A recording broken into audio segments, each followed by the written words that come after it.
Masechet Shabbat Daf Pevav, on va commencer à partir de la Mishnah qui est à la 4e ligne de la page.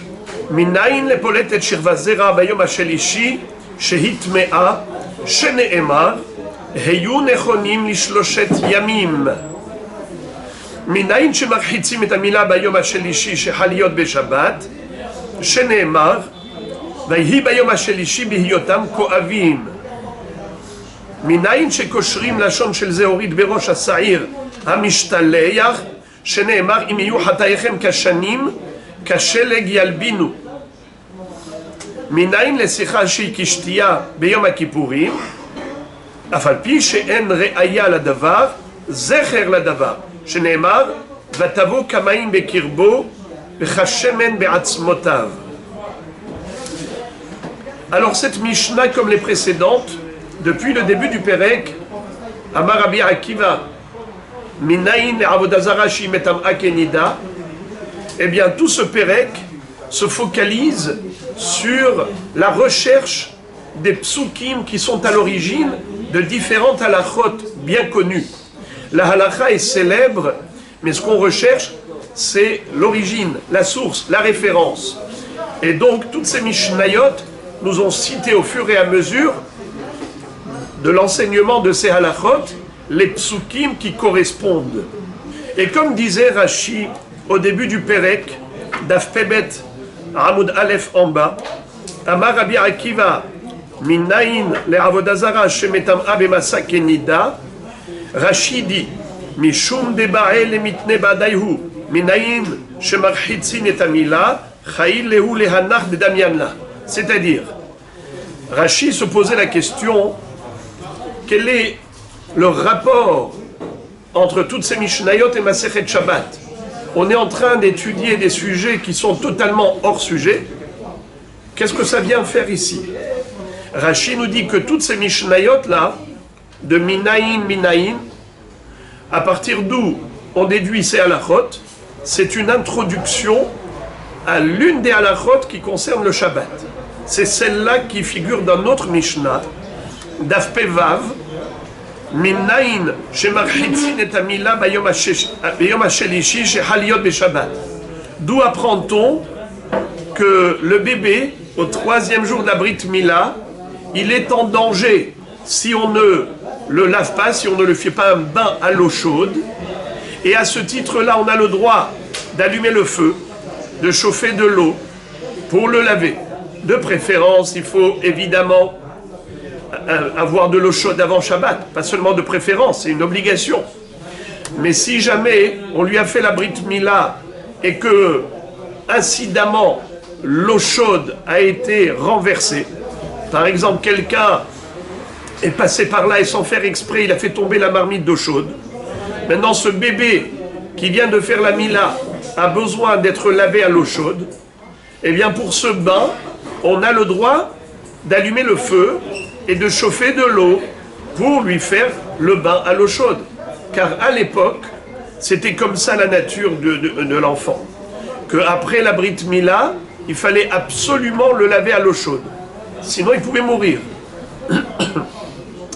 Le Shulchan Aruch nous écrit à ce propos que la nature a changé. C'est extraordinaire de constater qu'il y a un changement de nature entre une certaine époque et après, et ça a un impact halachique, comme cela.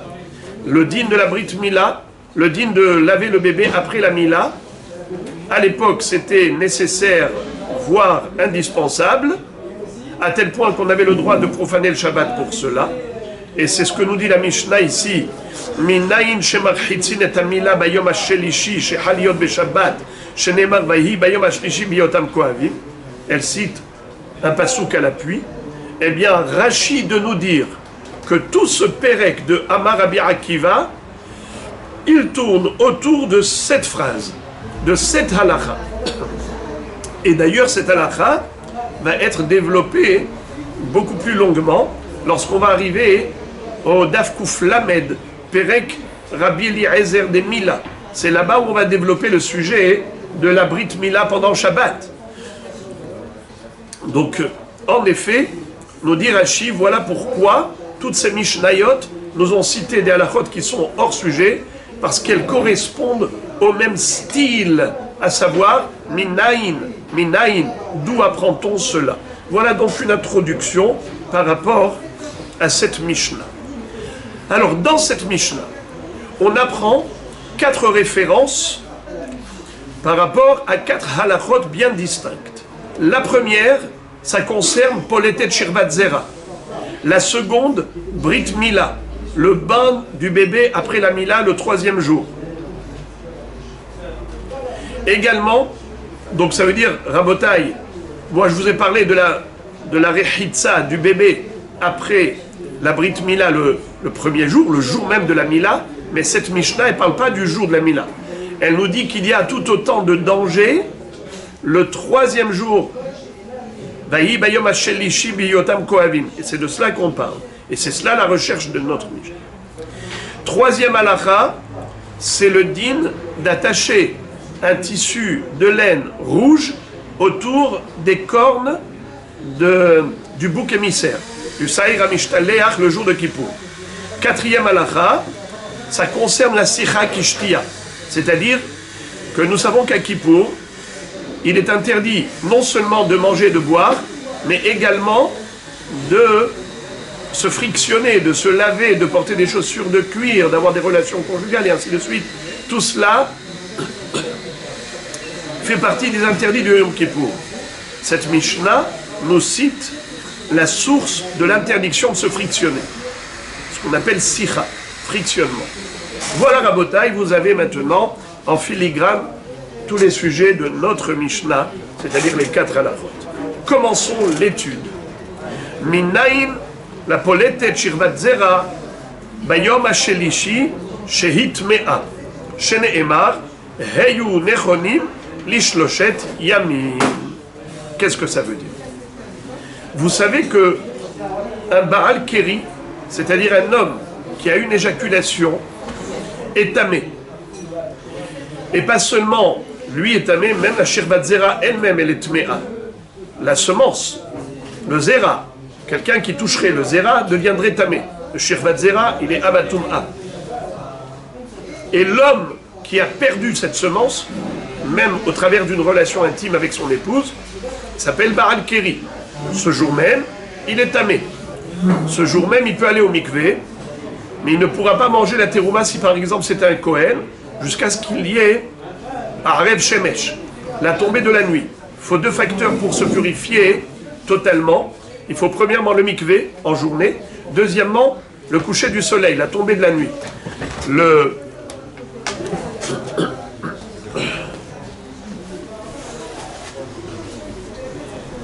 L'association de ces 2 facteurs,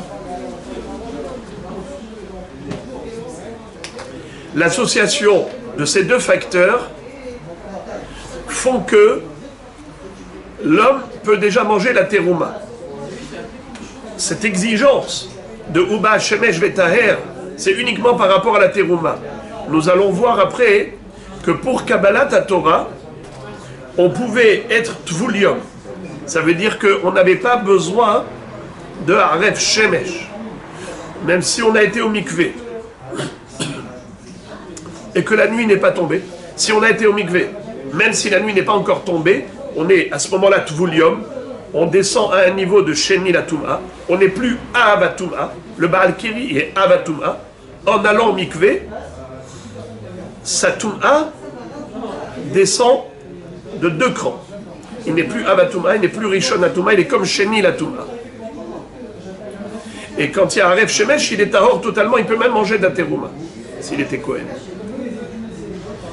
Ça, c'est une introduction au sujet qu'on va étudier immédiatement. C'est le din de Poletet Shirvat Zera. C'est quoi Poletet Shirvat Zera? Une femme qui évacue le Zera. Une femme qui a une relation avec son mari.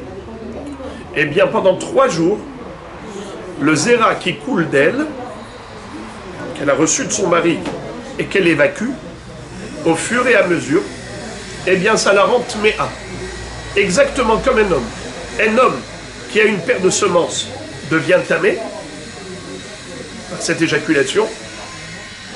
la femme qui a reçu la semence de son mari et qu'elle perd cette semence, elle évacue, elle devient tméa par l'évacuation. Comme le mari libère de la semence, il est tamé, la femme libère cette semence qu'elle a reçue de son mari, elle devient tméa. Pendant combien de jours le zéra, cette semence spermatozoïde peut être féconde, donner un enfant? Pendant 3 jours. Après 3 jours, le zéra est masriah. Il n'est plus fécond, ce sperme. Il n'a plus la capacité, même si il rencontrait l'ovule de la femme, l'ovocyte, ça ne peut pas donner un enfant. Il n'a plus la faculté à engendrer. Et donc, après cela, même si elle avait encore de ce liquide et qu'elle évacue, après 3 jours, elle n'est plus tméa. Car elle ne s'appelle plus poletet shirvat zera. Car ça ne peut plus être zera. Ça ne peut plus féconder. Donc elle n'est tméa que pendant ces 3 jours. Et d'où on l'apprend? On l'apprend du Matan Torah. Akadosh Baruch Hu a dit à Moshe Rabbeinu, Vayomer el ha'am heyu nechonim lishloshet yamim al tigeshu el isha. Moshe Rabbeinu, au nom d'Hachem, demande au Bnei Israël de se préparer au Matan Torah en se séparant de leur épouse pendant ces 3 jours. Pourquoi fallait-il 3 jours de séparation? Pour ne pas que les femmes se retrouvent dans une situation de Tum'a en évacuant le zéra du mari. Donc, Altigeshu el Isha, pendant Shloshet Yamim. Pour ne pas que la femme soit Poletet Shirvat Zera, qu'elle évacue ce zéra. Il faut qu'elle soit apte au Matan Torah. Entre parenthèses, nous dit Tosfot, cette précaution au Matan Torah n'a été prise que par rapport à Baal Keri ou Poletet Shirvat Zera.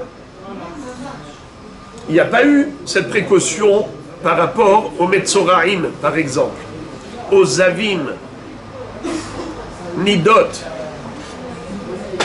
Tous ces gens impurs ont reçu la Torah.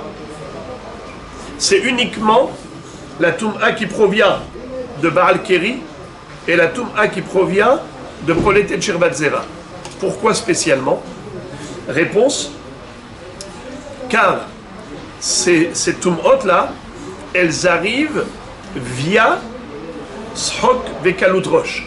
C'est-à-dire, en général, toutes les Tum'ot, elles arrivent par incidemment, par concours de circonstances, pas par une légèreté d'esprit.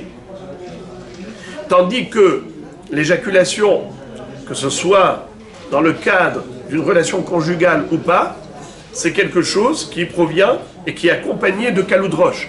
En effet, la relation ne peut pas se faire dans des conditions de tristesse. Il faut qu'il y ait de la simra entre le mari et la femme. Il faut qu'il y ait du srok.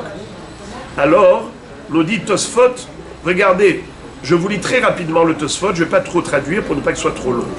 Minaïn apoletet, sheneemar heyu nechonim leshloshet yamim, afalpi shebeota sha'a lo nitnat, adain lo nitnat Torah, mikol makom mistama hikpida Torah, al davar she'ativ liotum'a ahar matan Torah. Bien que c'était avant Matan Torah, mais la Torah elle a été makpida pour des choses qui rentreront en vigueur après Matan Torah. Bien que on voit qu'il n'y a pas eu d'exigence par rapport à d'autres Tum'ot comme Zav et Metzora,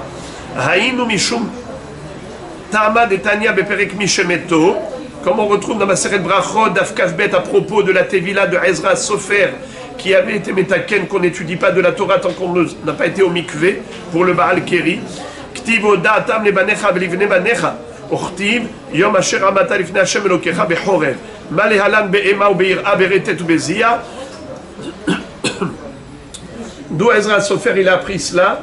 Eh bien parce qu'il dit le Limoud à Torah ça doit se faire comme Kabbalat à Torah. Comme Kabbalat à Torah ça s'est fait dans des conditions de tremblement où Am Israël tremblait. Vayeherat kol ha'am asher b'machane. Le Ham Israël était saisi de terreur, de tremblement à ce moment-là, lors de la révélation divine. C'est ainsi qu'il faut étudier la Torah dans des conditions de respect absolu. Mikan Amrou, de la Hakamim on déduit. Zavin, Metzoraim, Uboalinidot, Mutarim, Likrot, Batora, Baneviim, Velishnot, Bamishna, ou Bashas, Behalachot, ou Beagadot, Aval, Baale Kerim, Asurim, Pirouche, de Baal Keri, Eno, Be'ema, ou Be'ira, de Mehamad Kalut Rosh, ou Baal Keri, c'est une Touma qui arrive avec Kalut Rosh, et c'est la raison pour laquelle un homme qui est dans un état de Kalut Rosh n'est pas du tout dans l'esprit adéquat et conforme à la Kabbalat Torah. Donc maintenant, une fois qu'on a compris cela, voilà donc la source à cette halakha de Minaïn Epolet et Shirvat Zera Bayom Hashelishi Sheitmea, d'où sait-on que même le troisième jour, quand la femme Epolet et Shirvat Zera, elle est considérée impure. Shene'emar Heyu Nechonim Lishloshet Yamim. En effet, Akadosh Baruch Hu a demandé à Moshe Rabbeinu d'avertir les bénis Israël afin qu'ils soient purs de Tum'a de Baal Keri ou de Poletet Shirvat Zera en se séparant déjà 3 jours avant. Halakha numéro 2. Minayin shemarchitzin et amila bayom hashelishi shehaliot beshabbat shene'emar vayi bayom hashlishi biotam koavim. Normalement, il faut avoir déjà de l'eau chaude prête avant Shabbat, de manière à laver le bébé le 3e jour de la Mila, car sinon, il est en danger. Et à tel point que, même si l'eau s'est renversée, par inadvertance, il va falloir réchauffer de l'eau, il va falloir chauffer de l'eau pendant Shabbat, allumer le feu et chauffer l'eau, pour laver le bébé, sinon il est en danger. Le 3e jour de la Mila. Et à plus forte raison, les jours précédents. Comme ça dit Rashi. Minayin shemarchitzin de af bayom hashlishi mesukanu. Même le 3e jour, il est mesukan. À plus forte raison, 2e jour, et à plus forte raison, 1er jour. Mais d'après le Rif et le Rambam, ils disent que non. 1er jour, oui. 3e jour, oui. Mais pas le 2e jour. Et ils disent qu'il y a des maladies qui sont comme ça, qui rebondissent après, lors de la cicatrisation. Et le Ran pose la question, d'après Rashi, s'ils sont mesoukanim, pas seulement le 3e jour, d'après Rashi, il est mesoukan l'enfant même avant, alors pourquoi Shimon et Lévi, qui est d'ailleurs la référence de cette halakha, on voit que Shimon et Lévi ont abattu les habitants de Shechem avec ruse en leur demandant de se circoncire. Ils ont attendu le 3e jour pour venir les combattre et les abattre. Alors si déjà le 1er jour ils sont des sakana, ou le 2e jour, pourquoi ils ont attendu le 3e jour? Le Ran dit que, en effet, la sakana elle est la même, 1er, 2e et 3e jour d'après Rashi, mais la fatigue elle est plus intense le 3e jour. C'est vrai que déjà le 1er jour ils étaient besakana, mais ils avaient encore de la force pour se défendre. Qu'est-ce qu'on fait, Shimon et Lévi, avec ruse?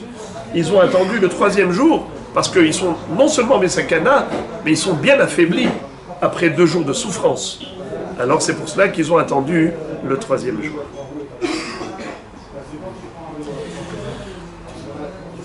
Mais pour Rambam et Rif, non, le 3e jour, parce que c'est le 3e jour qu'ils sont besakana. 3e halakha. Minayin shekoshrim lashon shel zehorit berosh hasair hamishtaleyach sheneemar im yhiu hata'echem kashanim kasheleg yalbinu. Qu'est-ce que ça veut dire? D'où sait-on qu'il faut attacher aux cornes du bouc émissaire un tissu, une bande de tissu de laine rouge, de couleur rouge, et qui devenait blanche lorsque l'envoyé, l'émissaire, avait poussé le bouc du haut de la falaise, ce qu'on appelle le Sa'ir la Azazel. Lorsque le tissu rouge allait blanchir, c'était un signe du pardon des fautes d'Israël. C'était un moment euphorique, puisque à ce moment-là, il prenait connaissance du grand pardon. C'était extraordinaire. Si vos fautes sont rouges couleur du sang, la couleur du tissu écarlate, eh bien, Kasheleg Yalbinu, ils blanchiront comme la neige, symbole de pardon. Donc c'est de ce passouk qui figure dans Ishaïa qu'on apprend qu'en effet, il fallait attacher ce tissu rouge pour qu'il blanchisse.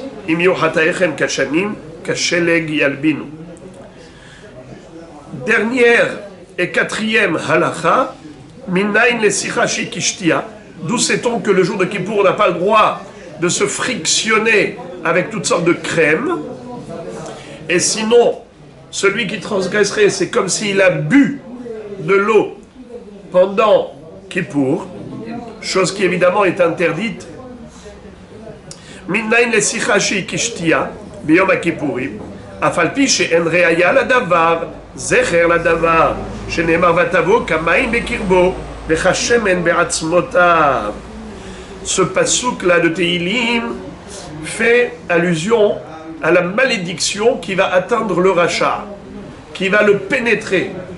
Vatavo kamayim bekirbo, cette klala va pénétrer les entrailles du rachat comme l'eau qu'il boit pénètre ses entrailles, vekashemen be'atzmotav, et comme l'huile qu'il enduit sur ses os. Quand il se frictionne, la klala va l'affecter et l'atteindre de l'extérieur et de l'intérieur. Vatavo kamaim ekirbo vekashemen be'atzmotav. Donc tu vois que ce passouk de Tehilim compare l'huile de frictionnement à l'eau de la boisson. Donc on a compris qu'à Kippour, de la même façon qu'il est interdit de boire de l'eau, ainsi il est interdit de se frictionner. Seulement la question se pose, pourquoi est-ce que ce n'est pas une ré'aya? Pourquoi est-ce que la Mishnah a qualifié cela de zecher? C'est juste une allusion, c'est pas une vraie source, une vraie référence. A priori oui, c'est une référence.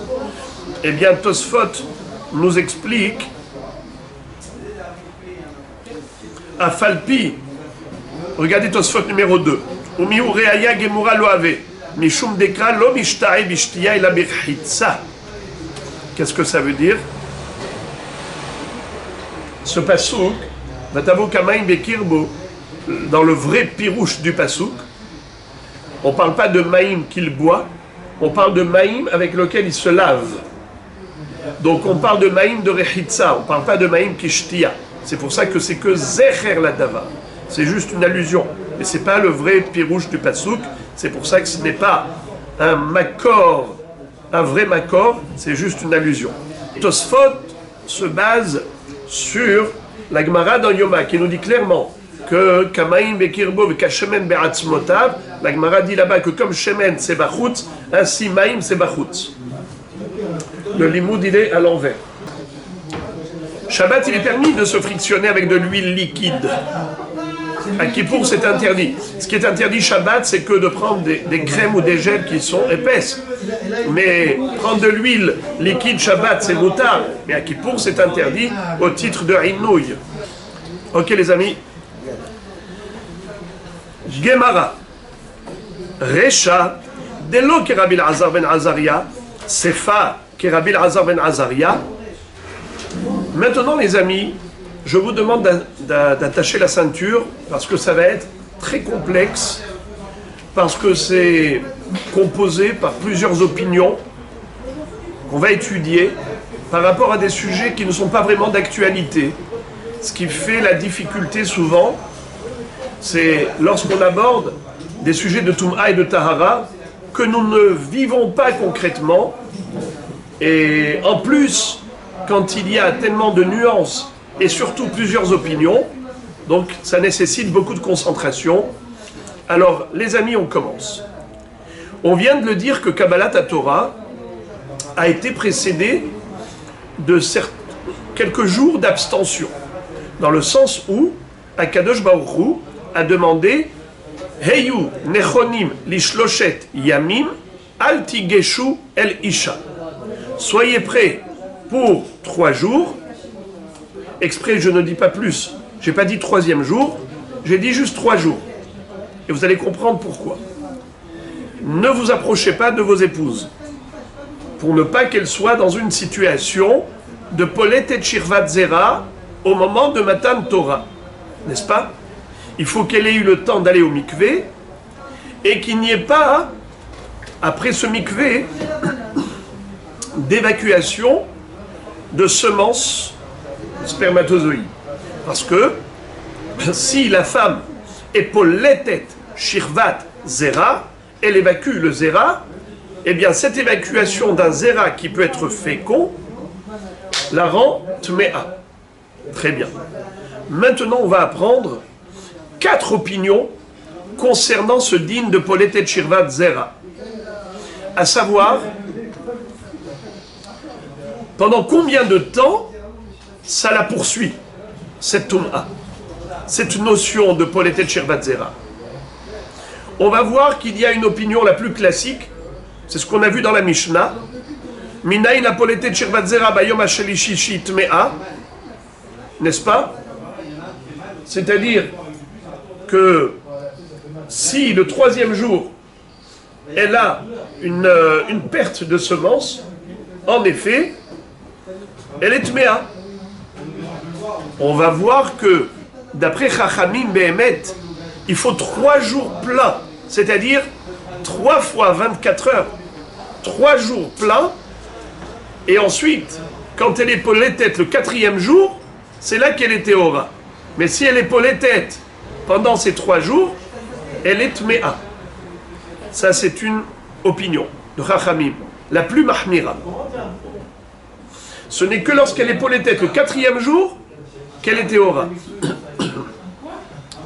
Maintenant, on va voir l'opinion. Alors, excusez-moi. Quand on dit 3 jours pleins, vous savez c'est quoi 3 jours pleins? C'est sironot. C'est quoi sironot? Chaque ona, c'est une période soit du jour, soit de la nuit. 24 heures, c'est nuit et jour. La nuit, c'est une ona. La journée, c'est encore une ona. Ça fait 2 onotes. Si on a 3 jours pleins, ça nous fait combien de onotes? 6. Très bien. Maintenant, on va voir qu'il y a Rabbi Elazar ben Azaria et Rabbi Ishmael qui, eux, disent que cette abstention, cette précaution avant Matan Torah n'était pas relative à des onotes, à des périodes de jour, de nuit, c'était relatif à un nombre de jours. Relatif à un nombre de jours. Peu importe combien de temps dans la journée. Même 1 minute de la journée, c'est considéré comme une journée. Miktsat hayom kekulo. Une partie de la journée, c'est comme une journée. Alors regardez comment Rabbi Elazar ben Azaria, qui est le plus mekil, le plus tolérant dans cette histoire, Rabbi Elazar ben Azaria va dire que Heyu nechonim lishloshet yamim. Préparez-vous pour le 3e jour. C'est-à-dire qu'il y aura Matan Torah le 3e jour. Donc le 3e jour, vous serez déjà pur. Quand est-ce que vous devez vous séparer de vos épouses? 2 jours avant. Et qu'est-ce qu'on appelle 2 jours avant? En nombre de jours, c'est 24 heures plus un epsilon, plus quelque chose. Alors regardez, tout le monde le sait, et tout le monde est d'accord là-dessus, que la Torah a été donnée un jour de Shabbat. Le Shabbat matin, la Torah a été donnée. Ismach Moshe bematenat chelko, ki eved neman karat lo, kelil tif'erot berosho natata, be'omdo lefanecha al har Sinai, shene luchot avanim orid biyado. Alors, Moshe Rabbeinu a demandé aux Bnei Israël de se préparer. Comment? Se séparer de leurs épouses pour pas que la femme soit Poletet Shirvat Zera. Depuis quand il fallait se séparer? 2 jours avant Matan Torah. Car le Matan Torah devait avoir lieu le 3e jour. C'est comme ça que Rabbi Elazar ben Azaria comprend. Heyu nechonim lishloshet yamim. Donc pendant combien de jours on s'abstient d'avoir de relations? 2 jours. Qu'est-ce qu'on appelle 2 jours? Alors c'est le vendredi entier, c'est-à-dire Yom Shishi, pas en français, il ne faut pas dire vendredi en français, je parle du Yom Shishi en hébreu. Depuis quand commence le Yom Shishi? Eh bien, c'est le Yom Hamishi au soir. Toute la nuit de l'El Shishi et toute la journée de Yom Shishi. Ça fait 2 Ronot. Période nuit, le jeudi soir, et période jour, le vendredi. Et puisqu'il fallait 2 jours, donc il fallait s'abstenir d'avoir de relations, quelques minutes avant, 1 minute avant le coucher du soleil du jeudi soir.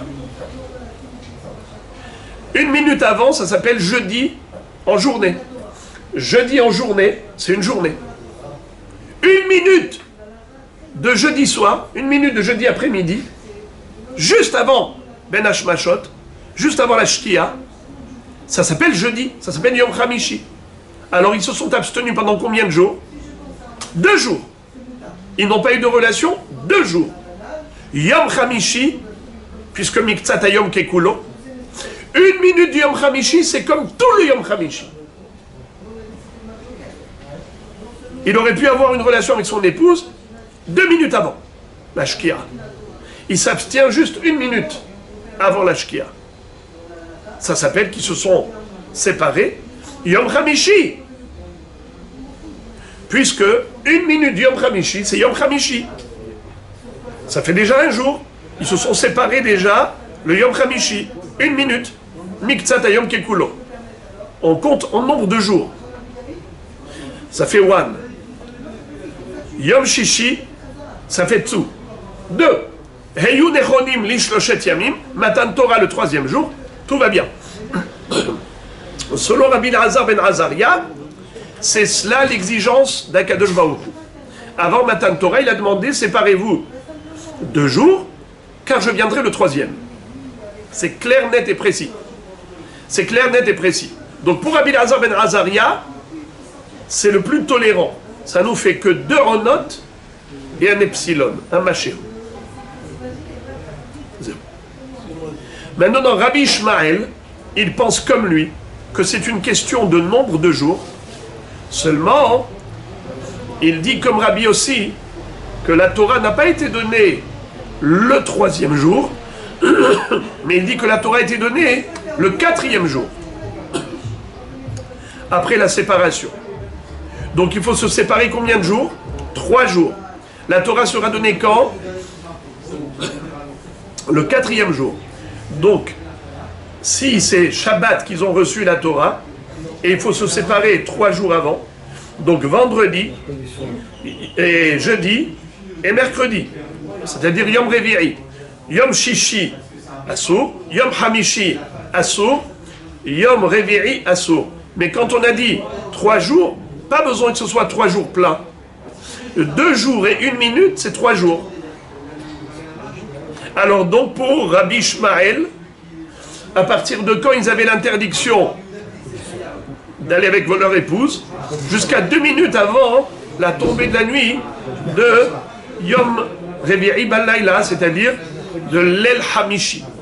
De l'El Hamishi. Alors ça fait combien de jours ils se sont séparés? 3 jours. Mais comment tu calcules les jours? En nombre. Yom Revi'i, Yom Hamishi, Yom Shishi. Yom Revi'i, quoi? Tout le Yom Revi'i se sont séparés? Non, ils n'avaient pas l'obligation de se séparer tout le Yom Revi'i. Ils pouvaient se séparer 2 minutes avant la Shkira de Yom Revi'i Balayla. De Yom Revi'i Ba'erev. 2 minutes avant la Shkira. Ça fait Miktsat Hayom Kekulo. Donc on a déjà Yom Revi'i, ensuite Yom Hamishi, Yom Shishi. La Torah a été donnée quand? Shabbat, c'est-à-dire le 4e jour après 3 jours de séparation. Mais 3 jours de séparation qui se calculent en nombre de jours et non pas en nombre et non pas en nombre de Ronot. Alors maintenant, si on dit qu'on se sépare 3 jours en nombre de jours, ça fait combien de Ronot? D'après Rabbi Ishmael, ça fait combien de Ronot de séparation? Parfois 4 Ronot, parfois 5 Ronot, parfois 6 Ronot. Minimum 4 Ronot, maximum 6 Ronot. Puisque le premier jour qui était le Yom Revi'i, soit ils ont une relation au début du Yom Revi'i, c'est-à-dire là, au début de la nuit, un peu avant la nuit, je veux dire, pour avoir une journée complète, soit ils pouvaient avoir même dans la journée, le matin, par exemple le matin, juste avant le matin, soit juste avant le soir de Yom Revi'i Balayla, avant Yom Revi'i Balayla, et même ça c'est bon. Donc, Permim Shem Arbaonot, Permim Chamisha, Permim Shisha, ça c'est d'après Rabbi Ishmael. Et on va voir une autre opinion qui est celle de Rabbi Akiva. Rabbi Akiva, lui, il a une shita qui est chidush. Lui, il dit c'est toujours hamisha onot, coûte que coûte. Il faut 5 fois une période de ona, soit yom, soit laïla. Donc, par exemple, nuit, jour, nuit, jour, nuit. Alors, sur quoi il se base? Il se base sur ce qu'on va voir dans la Gemara plus tard, qui va expliquer que la mitzvah qu'a donnée Moshe Rabbeinu au Bnei Israël de se séparer de leurs épouses, c'était mercredi matin. Yom Revi'i Baboker, Be'ashkama. Alors, s'il faut se séparer mercredi matin, toute la journée de Yom Revi'i, toute la nuit de Yom Hamishi, l'El Hamishi, toute la journée de Yom Hamishi, toute la nuit de l'El Shishi, et toute la journée de Yom Shishi. Et après, c'est Shabbat. Donc, ça fait combien de Ronot? 5 Ronot. Ils auraient pu, théoriquement. Mais déjà, le Shabbat, ils ont pu recevoir, le vendredi soir, ils auraient pu recevoir la Torah déjà la nuit. Seulement, comme la Gemara va dire, Pasuk, L'Omerosh Baseter di Barti, je ne veut pas donner la Torah la nuit, il a voulu donner la Torah en plein jour. Mais ce n'est pas halachique. C'est-à-dire que en réalité, ils étaient déjà dans le jour du Shabbat, il fallait que le jour du Shabbat soit apte à cela. Alors maintenant, comme introduction, je vous ai dit qu'il y a 4 opinions qu'on va aborder immédiatement. Soit c'est 2 Ronot, c'est la chita la plus tolérante, c'est celle de Rabbi Elazar ben Azaria, qui dit 2 Ronot plus 1 minute, ça s'appelle 2 jours. On aura celle qui vient après, c'est Rabbi Ishmael, qui dit il faut que ce soit 3 jours, pas 2 jours d'abstention. Mais comment on calcule comme Rabbi Elazar ben Azaria, c'est-à-dire 4 Ronot plus Mashéhu, même 1 minute, c'est Miktsatayo Kekulo. On aura la chita de Rabbi Akiva qui dira que c'est Chamesh Onot. Et on aura la chita de Chachamim qui sont les plus mahmirim qui disent que c'est Shisha Onot pleine. C'est-à-dire qu'il faut que ce soit 3 jours et 3 nuits plein. Et que la Torah a été donnée après cela. Alors on va commencer notre étude de Gemara. Recha Delo ki Rabbi Elazar ben Azaria, Sefa ki Rabbi Elazar ben Azaria. A priori, il y a dans cette Mishnah une autocontradiction. Car, au début, tu me dis que Poletet Shirvat Zera Bayom Hashelishit Mea. Une femme qui évacue de la semence le 3e jour, elle est impure. Or, d'après Rabbi Elazar ben Azaria, ce n'est pas vrai. Puisque pour lui, 2 jours et 1 minute, ça y est, c'est bon. Même si après, elle est Poletet Shirvat Zera, elle n'est pas Tmea. Très bien. Mon problème, c'est quoi? C'est que la halakha qui vient juste après celle-là, à propos d'Abrit Mila, Minayin shemarchitzin et amila bayom hashelishi shehaliot beshabbat, sheneemar vayi bayom hashishi biotam kohavim, ça c'est Rabbi Elazar ben Azaria. Comme ça dit Rashi, que l'auteur de cette halakha, tu verras dans Perek, Rabbi Eliezer de Mila, là-bas tu vas voir que l'auteur de cette halakha c'est qui? C'est Rabbi Elazar ben Azaria, qui va dire que la mitzvah de baigner le bébé, l'obligation au niveau pikuach nefesh, qui fait qu'on a le droit même de profaner le Shabbat pour laver le bébé si jamais l'eau chaude s'est renversée, ce n'est pas que le premier jour après la Mila, avant et après la Mila, mais même le 3e jour. si l'eau s'est renversée. Qui est l'auteur de cette halakha? Rabbi Elazar ben Azaria, qui a déduit du pasouk de Shimon et Lévi qui ont abattu les habitants de Shechem avec ruse après leur avoir demandé de faire la mila. Alors cette Mishnah-là, elle est incohérente, car au début, elle te donne une halakha qui est contraire à l'opinion de Rabbi Elazar ben Azaria, à propos de Poletet Shirvat Zera, et ensuite elle te cite une halakha qui correspond à l'avis de Rabbi Elazar ben Azaria.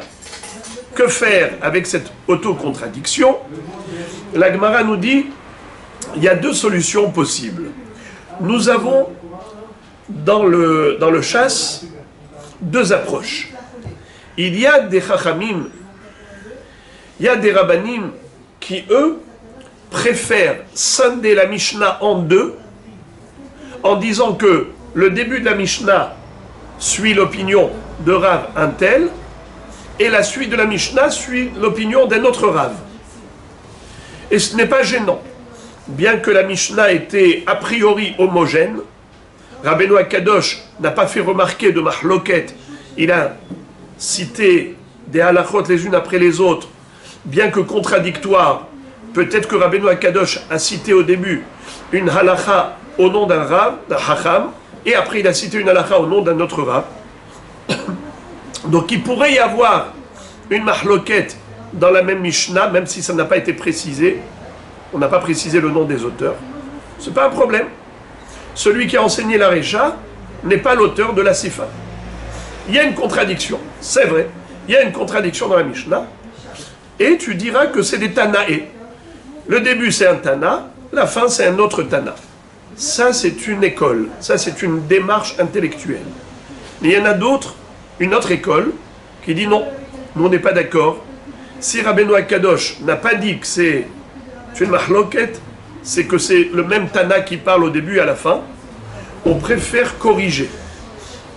On préfère dire que il y a juste une correction à faire et automatiquement tout est homogène. On ne dira pas que ce sont deux Tanaïm. Regardez comment la Gemara explique cela, ce que je viens de vous dire oralement. Man delo moke ketanae, tana recha tehora, ou moke la lekule ki Rabbi Elazar ben Azaria. Celui qui n'aime pas, qui n'apprécie pas cette démarche de dire que, pour ne pas qu'il y ait de contradiction entre la Recha et la Sefa, qu'est-ce qu'ils font? Ils nous disent, la Recha c'est d'après tel Tana, la Sefa c'est d'après un autre Tana, ce qu'on appelle Ketanae, selon des Tanaïm. Alors qu'est-ce qu'ils vont dire? Ceux qui n'aiment pas ça, d'attribuer la Mishnah à deux Tanaïm différents, ils vont corriger la Recha. Et au lieu de lire Tmea, ils vont dire qu'il faut lire Théora. Regardez maintenant la Mishnah, comment elle prend une autre dimension. Minaïn la polet et shirvat zera, bayom hashelishi, shei Théora, shenemar eyu nechonim lishloshet yamim. Justement, la Mishnah t'enseigne le contraire. Et elle te dit que Poletet Shirvat Zera, elle est Tmea que pendant 2 jours. Mais le 3e jour, elle est Théora. Pourquoi? Parce que pour Rabbi Elazar ben Azaria, il n'y a que 2 jours. Eyu nechonim lishloshet yamim. Soyez prêts pour le 3e jour. Ça veut dire que vous êtes elle est Tmea pendant combien? 2 jours. Zéo. Il faut 2 jours pleins. D'accord? C'est-à-dire, excusez-moi, pardon, pas 2 jours pleins. Il faut 2 jours et même 1 minute du 1er jour, ça s'appelle 2 jours. Donc, pour les têtes, le 3e jour, elle est théora complète. Oman, demokim, ketanae, et celui qui préfère dire que la Mishnah, elle va selon 2 Tanaïm qui sont en mahloket, parce qu'il n'apprécie pas les corrections. Il n'aime pas dire Gom Tmea et Météora à la place. Qu'est-ce qu'il va te dire? Il va dire, eh bien, c'est une mahloket. Recha Rabanan, Vesefa qui est Rabbi Elazar ben Azaria. C'est même pas une mahloket. Ça veut dire que Rabbeinu HaKadosh, au niveau de la halakha de Poletet Shirvat Zera, il s'est appuyé sur Hachamim, pas sur Rabbi Elazar ben Azaria. Et au niveau de la Brit Mila, il s'est appuyé sur Rabbi Elazar ben Azaria. C'est vrai que Rabbi Elazar ben Azaria ne peut pas être d'accord avec la première halakha. Ça c'est un Tana, ça c'est un Tana. D'accord? Et tu laisses le mot Tmea, bien que ce soit contraire à Rabbi Elazar ben Azaria. En d'autres termes, ça veut dire que si Rabbeinu Akadosh s'appuyait sur Rabbi Elazar ben Azaria tout le temps, donc la première halakha et la deuxième, ce n'est pas cohérent. Puisque la deuxième halakha à propos de la Brit Mila, il a cité Rabbi Elazar ben Azaria, ça veut dire qu'il a tendance à s'appuyer sur lui. Alors dans ce cas-là, comment il a pu dire au début Minaï Napolet et Shirvat Zera, Bayom Hashelishi Sheitmea? Ça, ce n'est pas possible d'après Rabbi Elazar ben Azaria, puisque d'après Rabbi Elazar ben Azaria, les Bnei Israël devaient se préparer que 2 jours avant, et la Torah a été donnée le 3e jour. Ça veut dire que même si elle est Poletet, Shirvat Zera, elle est Théora, d'après Rabbi Elazar ben Azaria. Alors il y a 2 possibilités. Soit tu corriges la Recha, et tu écris Théora, soit tu dis que ce sont 2 rabbanim. Au début, c'était Chachamim qui parlait, à propos de Poletet, et après, à propos d'Amila, c'est Rabbi Elazar ben Azaria. Et ce n'est pas contradictoire. Un jour, à propos de l'Amila, il s'appuie sur Rabbi Elazar ben Azaria, certes, mais à propos de Poletet Shirvat Zera, il s'est appuyé sur Chachamim.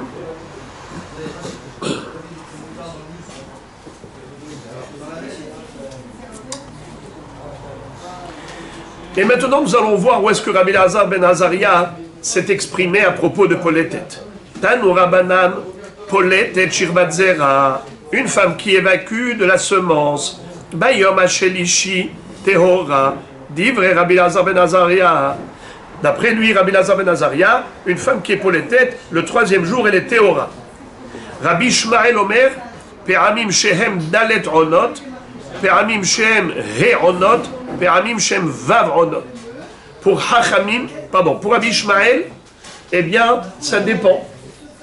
Ça peut être parfois 4 onotes qu'elle est tméa, parfois 5 onotes, et parfois 6 onotes.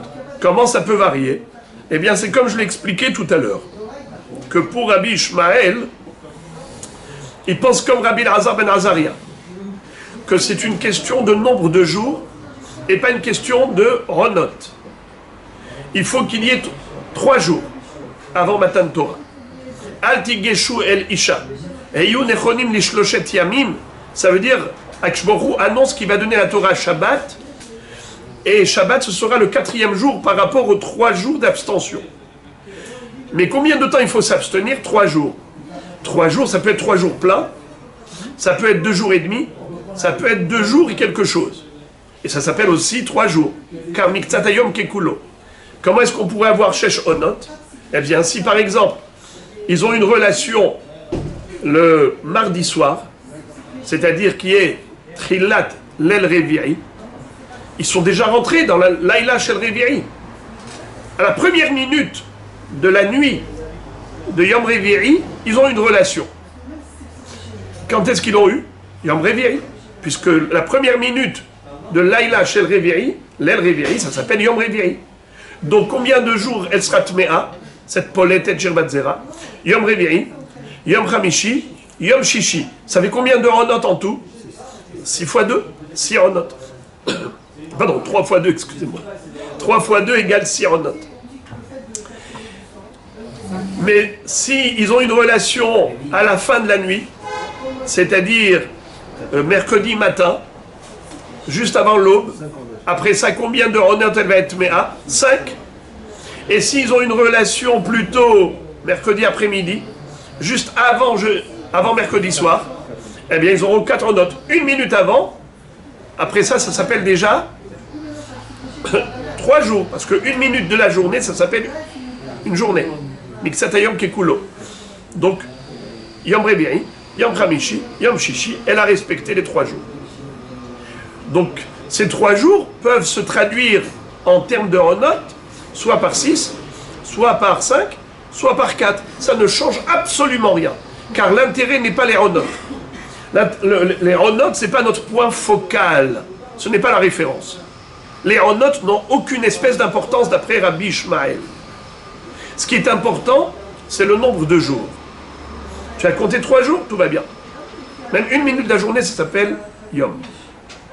il pense comme Rabbi Elazar ben Azaria. À la seule différence, c'est que pour Rabbi Elazar ben Azaria, même 2 ronot, ça suffit. Plus 1 minute.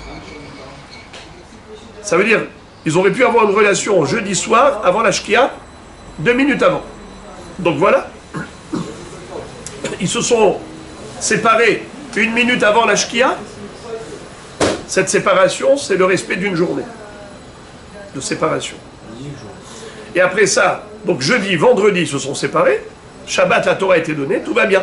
Donc pour Rabbi Elazar ben Azaria, 2 ronot plus 1 minute, c'est bon. Ensuite, Rabbi Akiva Omer, les Olam Hamesh. Pour Rabbi Akiva, il faut toujours 5 ronot. Et on verra d'où il apprend. Écoutez son beau hidouche. C'est merveilleux ce qu'il dit. Ve'im yatsata miktsat ona rishona, notnim la miktsat ona shishit.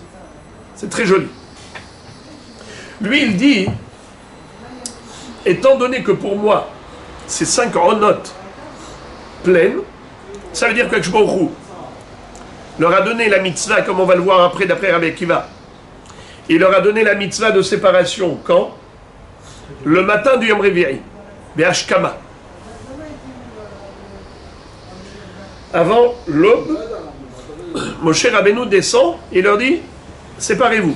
Donc ça fait quoi, séparez-vous? Aujourd'hui. Aujourd'hui c'est quoi? Yom Revi'i, en journée. Donc la Ona de Yom Revi'i, pas la Ona de l'El Revi'i, la veille, la Ona de la journée qui vient. Ce qui fait déjà une Ona. El Revi'i. Après ça, on a le Yom Hamishi, c'est 2 Onot. L'El Hamishi, Yom Hamishi, c'est 2 Onot. Après on a Yom Shishi, c'est 2 Onot. L'El Shishi, Yom Shishi. En tout, ça fait 5. Donc de là, qu'est-ce qu'il déduit, Rabbi Akiva? Qu'à chaque fois qu'on a une femme qui a eu une relation avec son mari, pendant combien de temps par la suite, elle s'appelle Poletet Shirvat Zera et elle est Tmea? Le temps de 5 ronot. Ça, c'est temporel. Pachout, tu dois calculer le temps de 5 ronot, comme pour Matan Torah.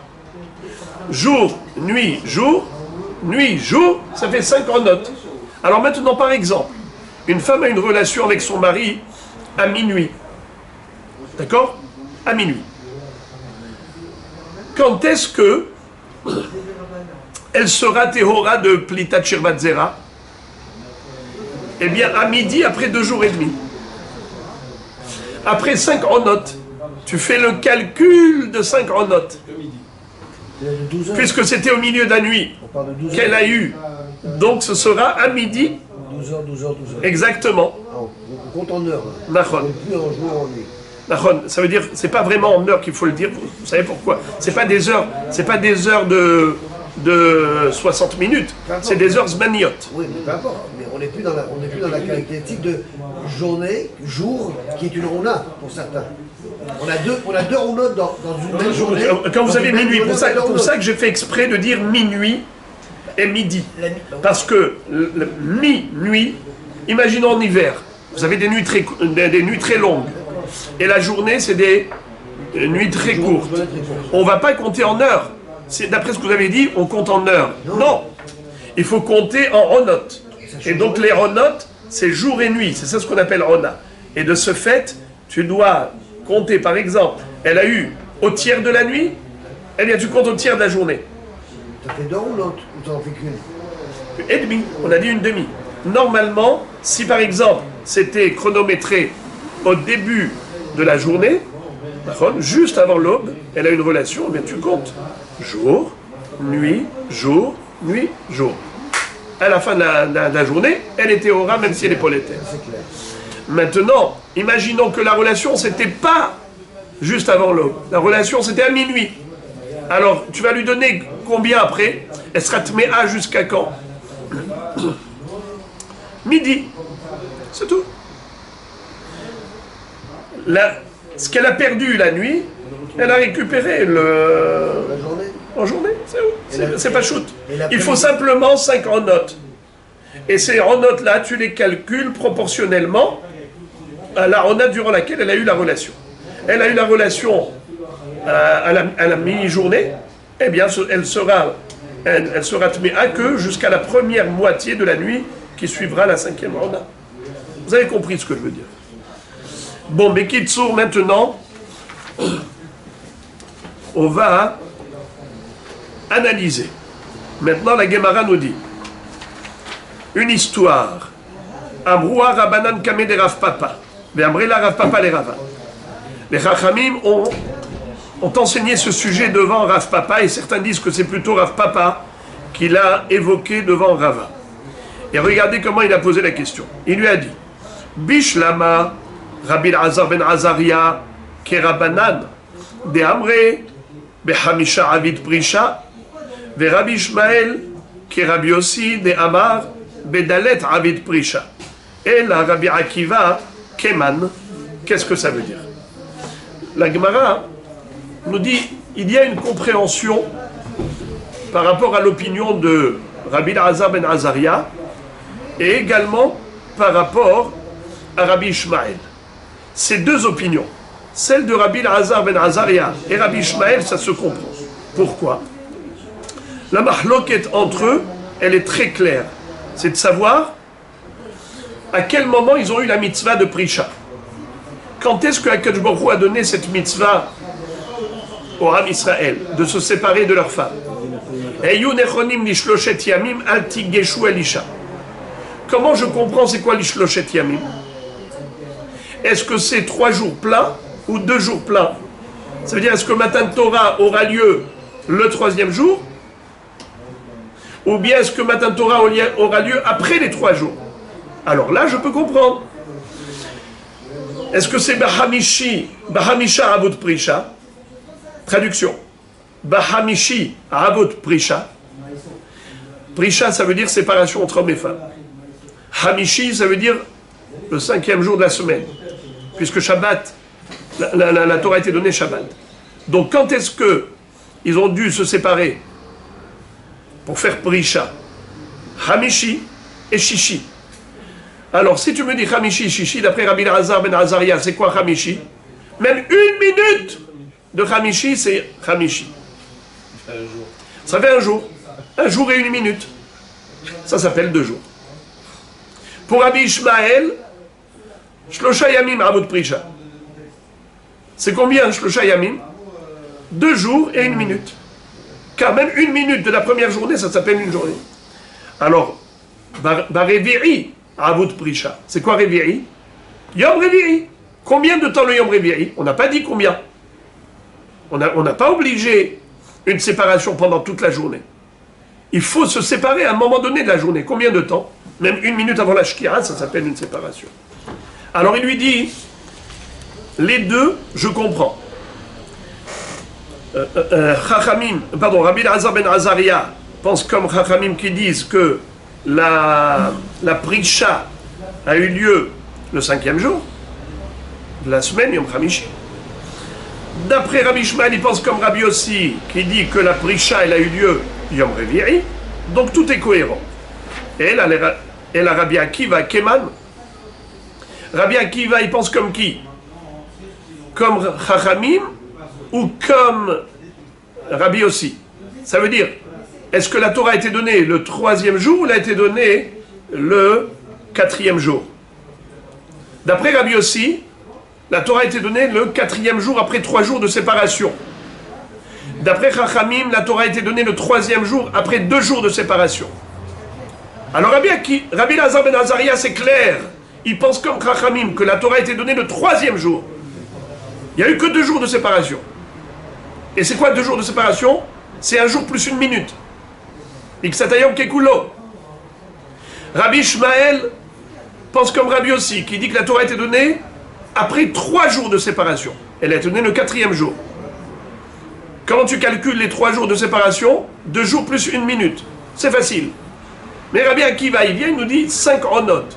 D'où il a tiré ça? Comment il est arrivé à cette conclusion?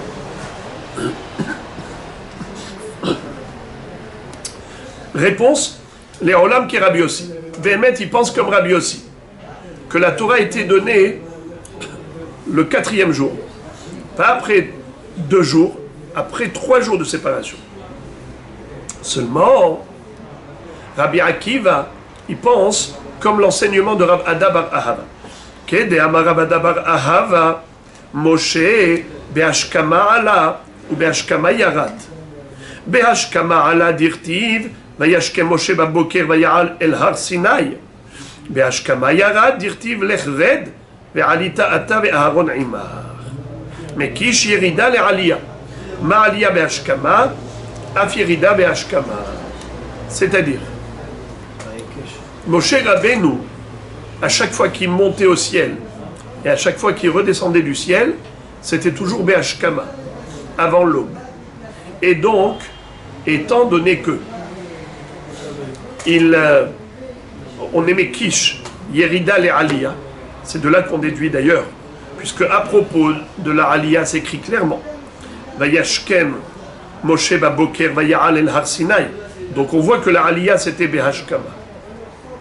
Mais où est-ce que nous voyons que la Yerida aussi c'est Be'ashkama? C'est pas écrit. C'est juste parce que on a juxtaposé et on a comparé. Et on a dit Ma'aliya Be'ashkama, Af Yerida Be'ashkama. Et alors, qu'est-ce qui s'est passé quand il a été Yored? Quand il a été Yored, à ce moment-là, il leur a dit Al Tigeshu Elisha. Quand Akadosh Baruch Hu lui a dit va leur dire de se séparer, il a été Yored. À quel moment il a été Yored? Il a été Yored, en effet, avant l'aube. Donc si il pense comme Rabbi aussi, que la Torah a été donnée le 4e jour, et que, en effet, il a été Yored Be'ashkama, donc toute la nuit, ils auraient pu avoir une relation avec leur épouse, puisqu'il vient à la fin de la nuit pour leur dire. Ce qui fait que, durant la nuit, ils avaient le droit. Et pourtant, on leur a dit de se séparer à partir de quand? Depuis la fin de la nuit, c'est-à-dire la journée qui suit. La journée qui suit, ça fait quoi? Yom Revi'i Bayom. Après, on a Yom Hamishi, les 2 Ronot. Après Yom Shishi, les 2 Ronot. Ça fait 5 Ronot. 5 périodes. Jour, nuit-jour et nuit-jour. Ça fait en tout 5 Ronot. Très bien. Alors, la Gemara dit, acceptez, j'accepte, c'est très beau, j'admets. Et j'ai juste une question à te poser. Dans ce cas-là, pourquoi est-ce que la Torah n'a pas été donnée immédiatement vendredi soir? Alors, la Gemara dit,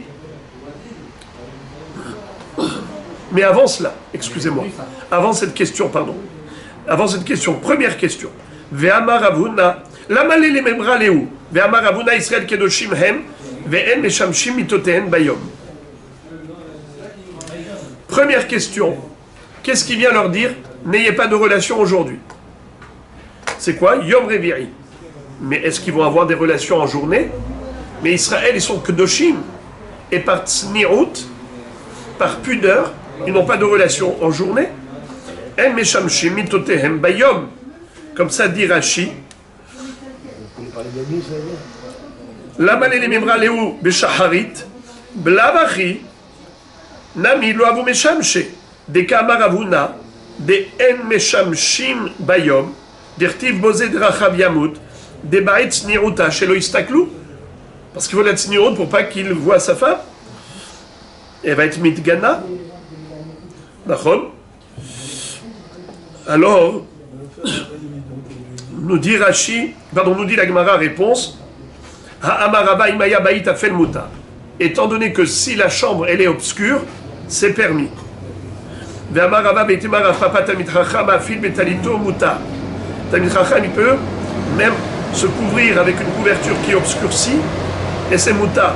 Parce que Rashi dit tamid chacham shut sanoa velo istakel sagele bema afil talito. Ça lui suffit ma afil talito. Et ça, c'est pour ne pas que la femme soit mitgana. Que si la femme, à ce moment-là, peut avoir un défaut ou quelque chose et n'est pas dans son état, elle pourrait déplaire à son mari, chose qui va la gêner terriblement. Donc, c'est la raison pour laquelle c'est sûr que de toutes les façons, les Bnei Israël n'avaient pas de relation en journée. Pourquoi il avait besoin de leur dire? Réponse, puisqu'il y a, oui, en effet, des cas où c'est permis, si c'est Baït Afel. Et puisque dans une chambre obscure c'est permis, même en journée, c'est la raison pour laquelle il avait besoin de leur dire aujourd'hui, par rapport au matin de Torah, il faut s'abstenir.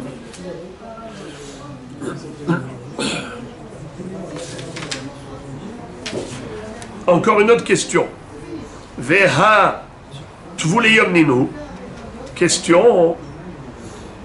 Rashi nous dit, cette question de tvuleyom, c'est une question par rapport à toutes les opinions. Kevan delekulehu sham'inan de belel shabbat tavlu. Havuleu tvuleyom kshekiblu Torah. Shelo haya lahem ha'arev shemesh. Aharat vila. Vekevan de achihu. Ikalemi marne biberod yom tavlu sham. ואפילו אחי פלטתן טהורה, ובצללהו חדעונה ליבדקולהו.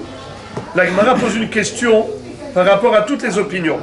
Aussi bien Rabbi Elazar ben Azaria, comme Rabbi Ishmael et comme Rabbi Akiva. Il leur manque à tous une rona. Pourquoi? Parce qu'ils ont été au mikvé quand? Le vendredi soir, puisqu'il fallait attendre à l'issue de toutes ces ronotes. Parce que s'ils vont au mikvé avant, alors ils peuvent être polettes même après le mikvé. Donc il faut attendre que s'écoule toute la rona de Polet et Jirvat Zera et qu'elles aillent au mikvé à la fin de la rona. À la fin de 5 ronotes pour Rabbi Akiva, à la fin de 2 ronotes pour Rabbi Elazar ben Azaria, à la fin de 4 ronotes au moins pour Rabbi Ishmael, permim Arba, permim Chamesh, permim Shesh. Alors, tout le monde a un problème. Pourquoi? Parce que quand est-ce qu'elle va aller au mikvé? Le vendredi soir? Très bien. Puisque le Kabbalat Torah c'est Shabbat matin, elle va aller au mikvé vendredi soir. Mais nous avons une règle. Pour manger la terouma, il est écrit Uba Shemesh Vetaher. Quelqu'un qui a été au mikvé, ça ne suffit pas. Il faut aussi la tombée de la nuit. Alors s'il a été au mikvé le soir, il faut attendre le lendemain soir pour qu'il puisse manger la terouma. Pendant toute la journée, comment ça s'appelle en hébreu? Tvuleyom. Tvuliom. Quelqu'un qui a été Tobel Bayom ne peut pas manger la terouma. Il faut qu'il attende la tombée de la nuit d'après. Alors quelqu'un qui a été au mikvé, par exemple, la nuit d'avant, il doit attendre 24 heures après pour être tahor, pour manger la terouma. Alors ces femmes qui ont été au mikvé vendredi soir, comment elles ont pu recevoir la Torah? Mais ils étaient Tvuleyom.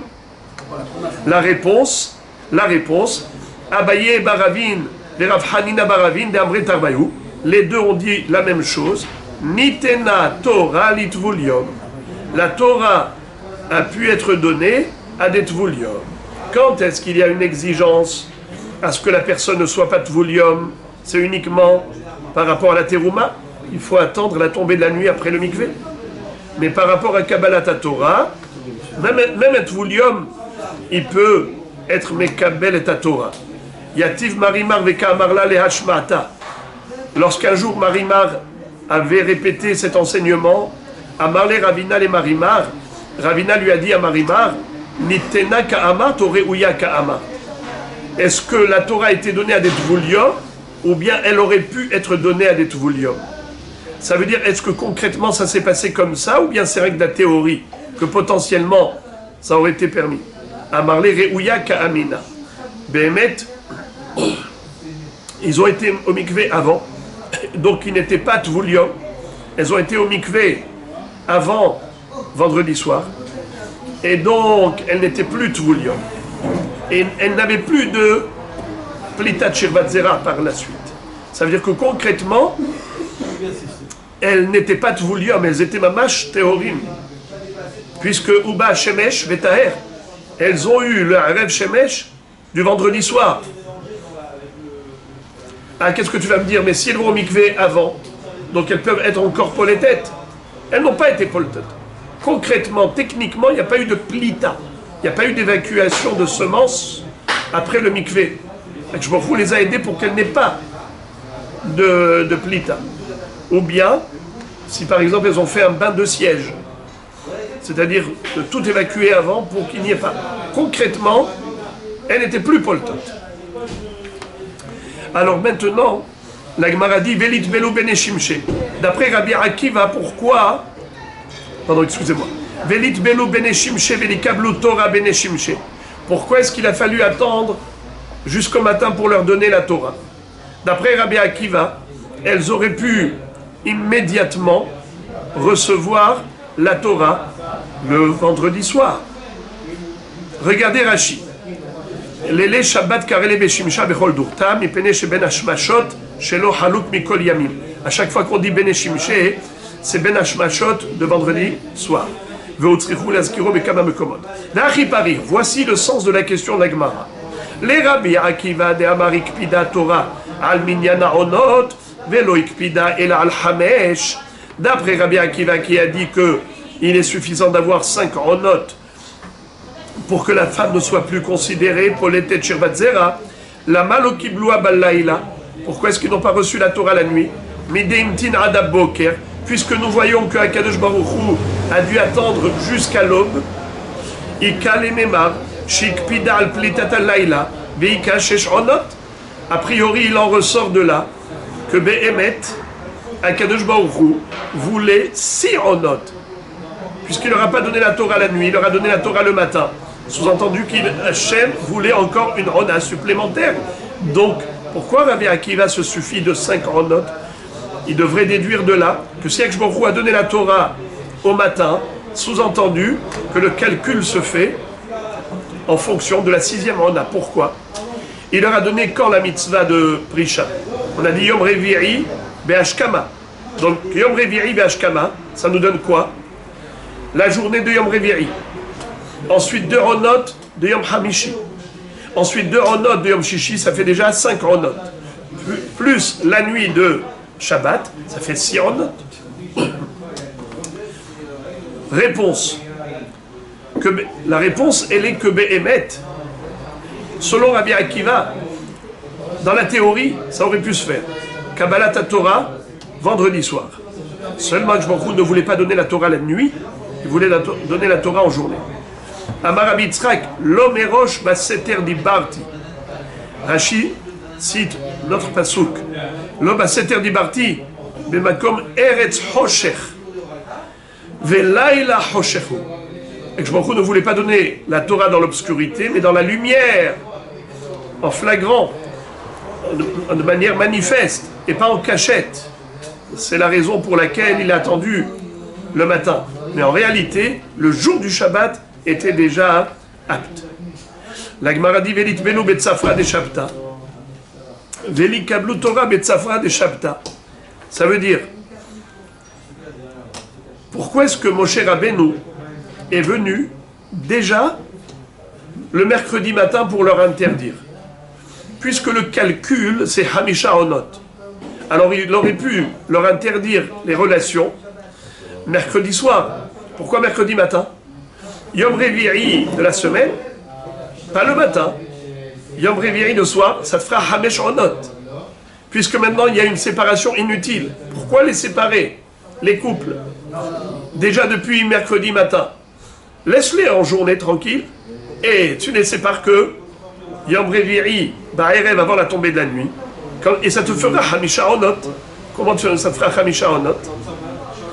Eh bien, les 2 Onot de Yom Hamishi, 2 Onot de Yom Shishi, la Ona de vendredi soir, ils vont au mikvé Shabbat matin, ils reçoivent la Torah le Shabbat matin. Réponse. Amar Rabbi Yitzchak, shelo yu alalu holchim lekabel Torah, ve alalu holchim la tevila. Pour pas qu'il y en ait qui à ce moment-là reviennent du mikvé, sont déjà en train d'aller pour recevoir la Torah au Har Sinai, et les autres, d'après le calcul des Hamisha Onot, puisqu'on a dit qu'on calcule, alors ils ont fait le calcul, ils ont dit attends, nous on ne peut pas encore aller au mikvé, il faut qu'on y aille maintenant. Donc ceux-là ils vont croiser les autres, donc il y en aura qui ne seront pas là au moment de Matan Torah Bédiuk tous ensemble. Alors qu'est-ce qu'il a fait? Il a pris une marge de sécurité, et donc il les a séparés depuis le matin. Comme ça, tout le monde va aller au mikvé vendredi soir, et le Shabbat matin, tout le monde est là à l'heure au rendez-vous devant le Har Sinai. Amar Rabbi Chiya be Rabbi Abba.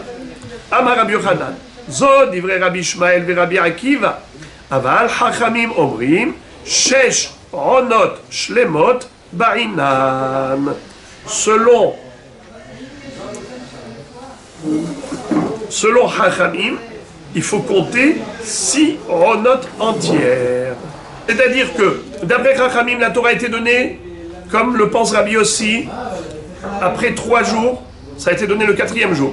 Alors quand on dit après 3 jours, il faut 3 jours pleins. Pas juste 3 jours en nombre de jours, comme disaient Rabbi Ishmael et Rabbi Lazar ben Azaria, Miktsatayom Kekulo. Même 1 minute, ça s'appelle un jour. Non, il faut 3 jours pleins.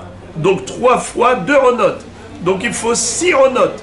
S'il faut 6 ronotes, donc toute femme qui est poletet shirvat zera pendant les 6 ronotes, elle est tmea. 6 ronotes pleins.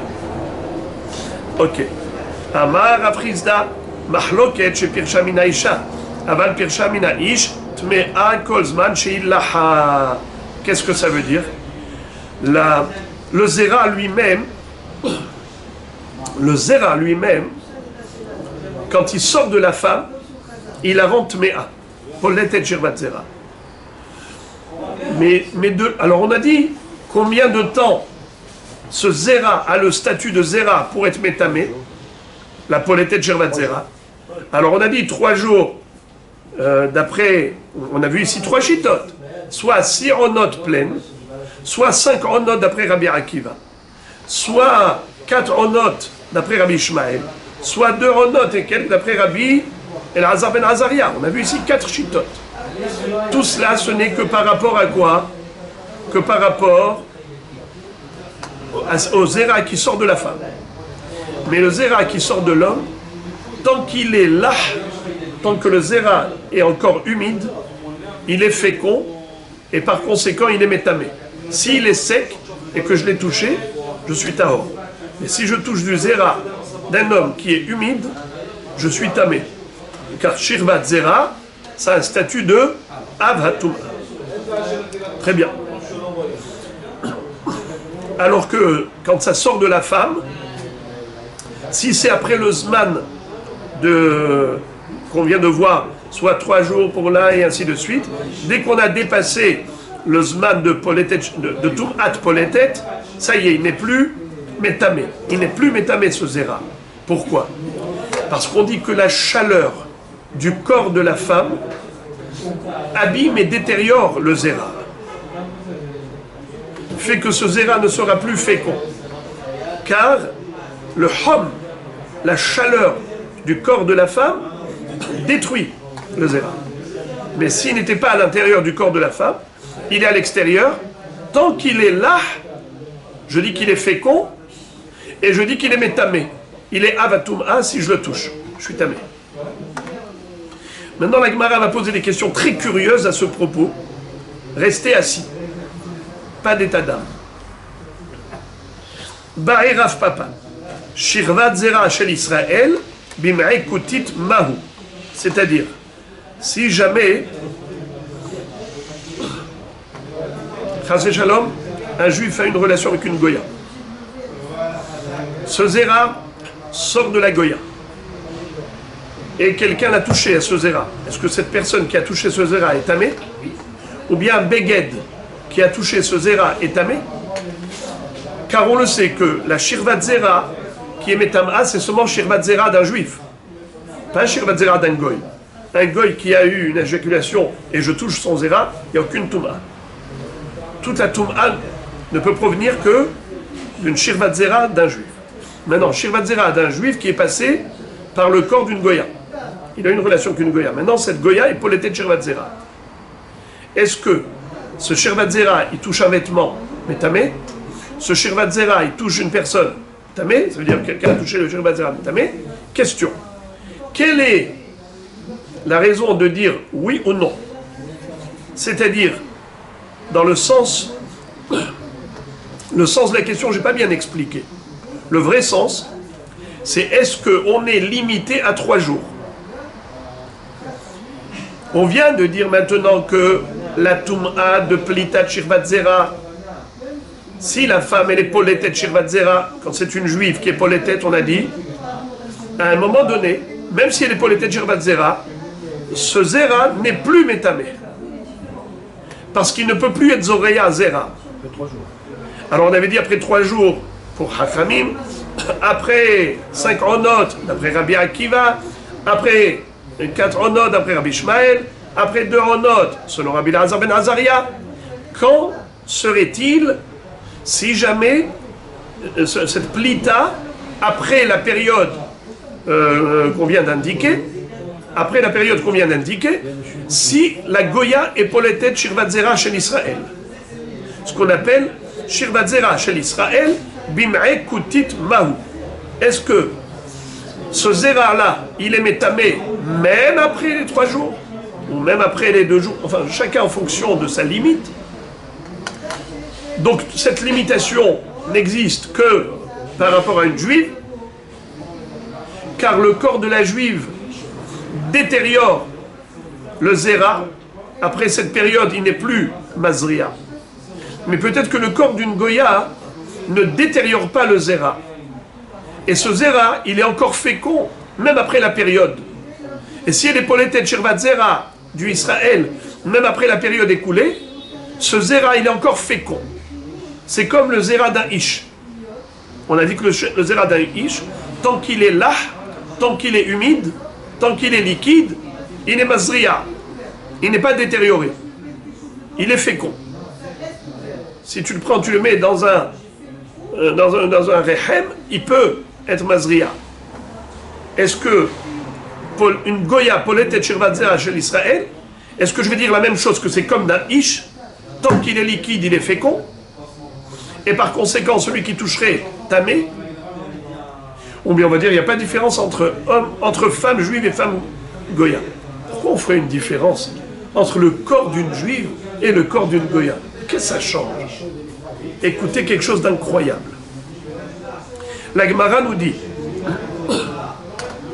il se peut que le corps d'une femme juive est plus chaud que le corps d'une Goya. Pourquoi? Israël de daïge be mitzvot havil gufayu. Ovde kochavim de lo daïge be mitzvot. Les Juifs, ils ont le sang chaud. Pourquoi? Parce qu'ils sont toujours tendus. Pourquoi ils sont toujours tendus? Parce que ils ont toujours dans la tête la pression des mitzvot. Ils se disent, est-ce que j'ai bien fait la mitzvah? Est-ce que maintenant j'ai pas une mitzvah à faire? Un juif, il se dit toujours, quel est mon devoir vis-à-vis d'Akadosh Baruch Hu? Alors, il n'est jamais tranquille. Il se dit toujours, peut-être que j'ai un devoir à assumer, à accomplir. Et du fait qu'il est doeg be mitzvot, c'est ce qui fait qu'en effet, la femme juive, elle a le sang chaud. Parce qu'elle pense toujours aux mitzvot qu'elle a à faire. Elle ne se sent pas libre, comme le vent, de faire tout et n'importe quoi dans sa vie. Tandis qu'une Goya n'a pas les 613 mitzvot, elle se sent libre comme le vent. Donc elle n'a pas cette pression, elle n'a pas cette tension. Son sang n'est pas chaud, elle ne détériore pas le Zera. Donc peut-être que même après la période de polétée Shirvat Zera, même si cette période s'est écoulée, le Zera, il est encore fécond. Première facette de ce doute. Deuxième facette de ce doute, c'est de dire que non, même la femme Goya, elle a la même tension, mais non, pardon, elle a la même chaleur qu'une femme juive, mais pas pour la même raison. C'est pas parce qu'elle est tendue, c'est parce qu'elle mange des reptiles de tout genre qui ont toutes sortes de substances, j'allais dire, un peu venimeuses. Et comme ils mangent ces insectes qui ont un genre de petit venin qui est avec une petite dose qui ne tue pas, mais qui donne du tonus au sang. D'ailleurs, entre parenthèses, pour que vous compreniez ça, parce que je vois que vous écarquillez grand les yeux, je vous rappellerai une halakha dans ma Masechet Avodah Zara qui nous dit que les Juifs à l'époque n'avaient pas le droit de boire de l'eau mashkim glouim, car les serpents qui circulaient un peu partout et les maisons n'étaient pas aussi sécurisées, hermétiques comme aujourd'hui. Il pouvait y avoir un serpent qui ait bu de l'eau, il a injecté son venin, et après ça, le juif il va boire, et il risque de mourir en buvant ce venin. La Gemara dit, mais les goïms aussi, ils laissent leur eau découverte, ils boivent, rien ne leur arrive. La Gemara dit, les goïms, havil gufayou. Leur corps, il est immunisé. Pourquoi? Comme ils mangent toutes sortes de shkatzim ormassim, donc ils ont l'habitude de manger ces petits venins à petite dose, donc leur corps est déjà immunisé, a développé des anticorps et un système d'autodéfense, et donc ils ne réagissent pas au venin du serpent puisque leur corps tient. Havil gufayou. Alors la Gemara dit peut-être qu'au même titre, même le corps de la femme Goya, Havil Gufa, et donc il détériore le zéra du Israël, et de la même façon que une femme juive, après une certaine période, le zéra n'est plus fécond, ainsi la Goya, après cette même période, le zéra n'est plus fécond, et il n'est plus métamé.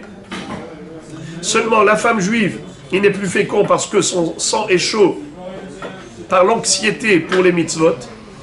La grandeur d'âme d'une femme juive, c'est qu'elle pense toujours aux mitzvot.